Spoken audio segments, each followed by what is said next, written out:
çfarë trajtimesh mund të bëjmë neve në kushtet e shtëpisë në momentet kur ne me të vërtet kemi ndier shenja të tilla. Atëre, le të themi, ose përdorimi i piperit mix, i cili është edhe një ndihmues i tretjes, por është edhe një antiviral dhe një antibakterial i mrekullueshëm, më ndihmon që thjesht duke i hedhur në gjell këtë si piper të zi, të kemi një lehtësirë në frymarrje. Së dyti, duhet të krijojmë një terren të tillë në mushkëri. Si të thuash, në atë alveolën e mushkërisë, në atë qelizën e vogël, në atë njësinë bazë në miniaturë, unë të çoj pak ujë, në mënyrë që aty të më mbyten bakteriet dhe viruset që kanë hyrë në organizëm. Po si praktikisht, mund të marrim një enë me ujë, në gjysmë litër ujë, të shtojmë çaj sinoziti, afërsisht 2 deri në 3 lugë gjelle, të zijej mirë dhe të qëndrojmë mbi këtë avullin me ujë.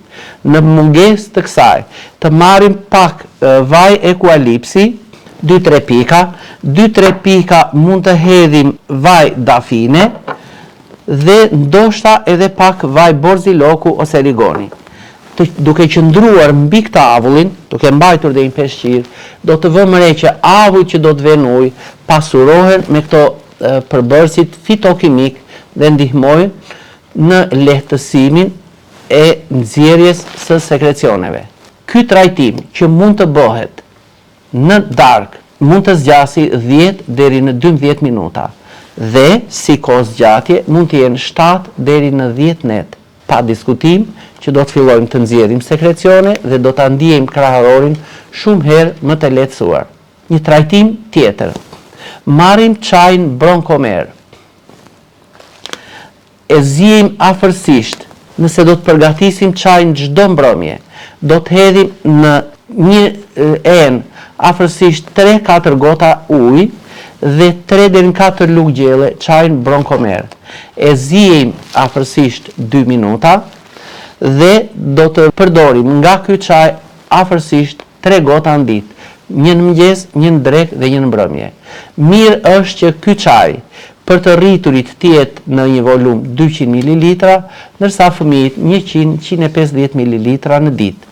Mund të shtojmë në çaj për fëmijët nga 2-3 pika propolis me rigon, deri në 5-6 për një fëmijë në klasën e 4-5, e 8-10 për një fëmijë më të rritur. Ndërsa propolisin me rigon, pas buke, të dozuar parafërsisht nga 2-3 pika në 5-6, 7-8 deri në 10-12 pika, mund ta përdorim edhe pas buke, por jo ta hedhim aty në pjesën e fundit të faringut, pasi mund të bëjmë ndonjë djegje ose në një irritim, por e hedhim këtu mbi gjuhë, e shëtisim mirë në organizëm dhe e kalojmë. Nëse fëmijët e kanë të vështirë për ta përdorur propolisin me rigon, prindri duhet të mësojnë që t'ua hedhin në gjell. Si pas moshës së tyre, një fëmijë 2-3 vjeçar, 2-3 pika në vakt në atë ushqimin që ha. Një fëmijë 5-6 vjeçar, 5-6 deri në 7 pika. E një fëmijë 10 vjeçar, 8 deri në 10 pika në çdo vakt në ushqimin që ky merr. Dhe ne japim plot mbrojtësa për të mbrojtur jo vetëm mushkërinë, por edhe gjithë organizmin tonë, pra mbrojmë dhe përmirësojmë funksionin e mëlçisë, të veshkave, të sistemit të tretjes e kështu me radhë.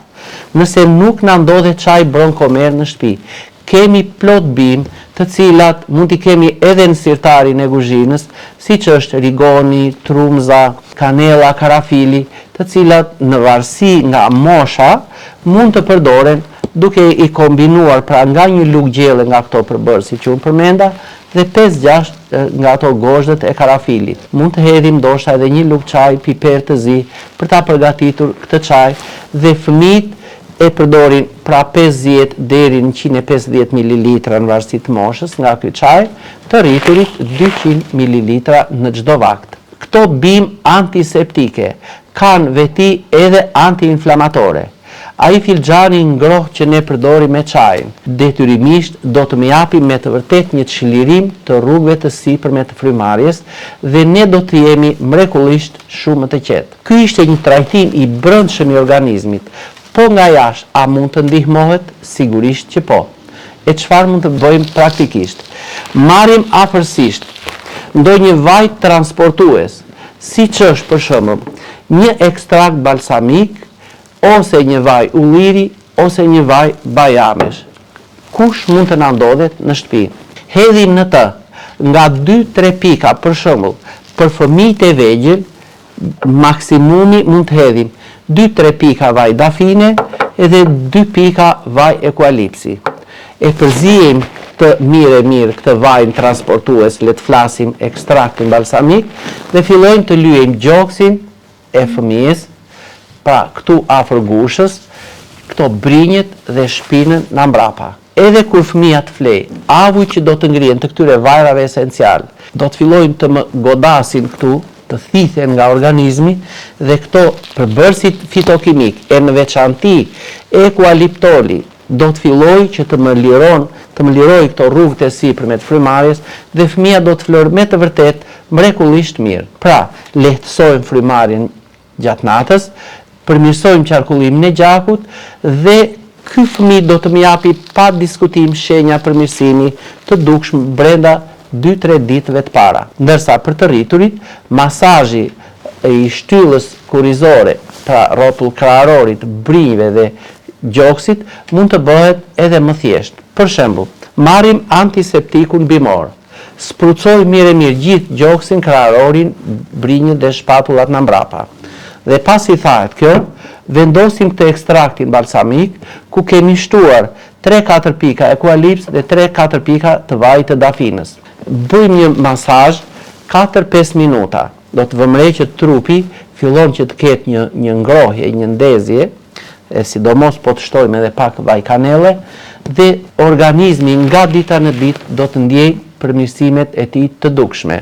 Nëse do të ndjekim këtë renditje, do të vëmë re që mushkëria fillon shenjat e pastrimit të saj brenda 2-3 ditëve të para, dhe ky trajtim mund të vazhdojë afërsisht 2 deri në 3 javë. Po një pastrim më të lehtë, më të shpejt, a mund ta realizojmë? Sigurisht që po. Po çfarë praktikisht? Krahas këtyre gjërave, mund të përdorim pa e rënduar trupin ton, pa e rënduar sistemin e tretjes, sepse këto që të gjitha në miniatur janë mikroelement që ne marrim nga natyra, mund të veprojmë kështu. Marrim një copë xhinxher, 100-120 gram të freskët. Marrim një qep të kuqe. Afërsisht këto janë 60 deri në 80 gram. I grijmë në mikser dhe i hedhim në një kavanoz bosh. Pasi i kemi grirë mirë, këto janë homogenizuar, veprojmë kështu. Numëroj sa lugë do të më dali qepa dhe xhinxheri që unë kam hedhur në kavanozin bosh. Hedhim afërsisht një lugë gjelle i amball të bluar. Edhe ky është jo vetëm një antiseptik i mrekullueshëm, por është edhe antibakterial dhe antiviral. Një lugë gjelle është e mjaftueshme. Shtojmë në të. Nëse unë kam hedhur nga qepa dhe xhinxheri 6 deri në 7 lugë gjelle, po aq lugë gjelle shtoj mjalt gështenje ose mjalt shumë lulësh. Është shumë mirë që unë të hedh këtu 6 deri në 7 lugë gjelle, se aq do të dalin këto në përgjithësi nga mjalti i gështenjes. I përzijej mirë këto komponent dhe këtë kavanozin do ta përdorim në këtë mënyrë. Fëmijëve të vegjël ju japim çdo vakt nga një lugë çaji, ose drejt për së drejti, ose nëpërmjet ushqimit. Të rriturit mund të marrin një lugë gjelle në mëngjes para buke dhe një lugë gjelle në mbrëmje para buke. Do të vëmë re që brenda 2-3 ditësh mushkrit tona kanë filluar që të pastrohen në masën mbi 70%. Atëhere, mbarojmë këtë përzierje, vazhdojmë këtë trajtimin dhe ju do të ndiheni mrekullisht të qetë dhe të lirshëm nga mushkrit. Nëse na mungojnë këto produkte, atëhere, çfarë mund të kemi në kushtet e shtëpisë? Së pari, piperin e zi, qepën, xhinxherin, rigonin, trumzën. Mirë është të kemi këto vajrat esenciale, eukalipс, dafin, propolisin me rigon, antiseptikun dhe ekstraktin balsamik. Dhe do të vëmë re që mushkrit tuaja kur nuk do ta kenë atë përkeqësimin e situatës asnjëherë në çdo lloj situate. do të ndjeni mrekullisht mirë, sikur mirëni ajër, sikur të ndodheshit në një maj mali. Mushkrit janë filtri ynë i jetës. Ato duan ajër të pastër, ujë dhe bimë që ndihmojnë pastrimin natyral. Sekrecionet nuk janë armik, por një paralajmërim që trupi po përpiqet të pastrohet. Ndihmojeni mushkrin në pastrimin e saj. Mos e pengoni atë nga mos përdorimi i pak produkteve natyrale. Le të rikujtojmë edhe një herë thënien e mjeku të madh Hipokratit, mjeku kuron, por natyra shëron. Mos e harroni këtë fjali kaq të ëmbël për njeriu. Ky ishte emisioni për sot. Miru pafshim, miru dëgjofshim në emisionin tjetër.